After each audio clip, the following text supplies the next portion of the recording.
Welcome to the Slop Temple. We pray this video helps. In this video, I will explain how to drift a BMW M4 F82. First, make sure your car's traction control is fully off for maximum fun. Next, switch your transmission to manual mode. This gives you precise control over gear selection. Always find a large, empty space, like a track or a very quiet lot, to practice safely. Finally, check that your tires are in good condition before you begin. To initiate a drift, approach a corner at a moderate speed, perhaps around 30 miles per hour. As you turn into the corner, give the throttle a firm, quick press to break traction.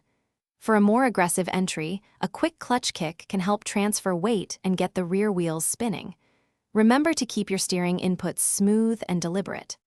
Once the car starts to slide, you'll need to counter-steer rapidly in the opposite direction of the slide to catch it.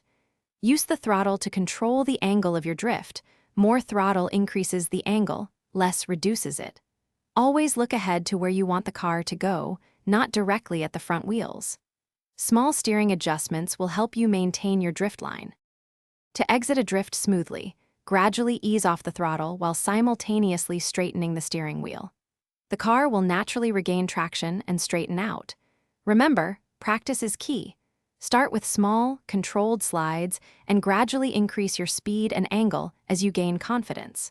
Focus on making your transitions between slides as smooth and fluid as possible.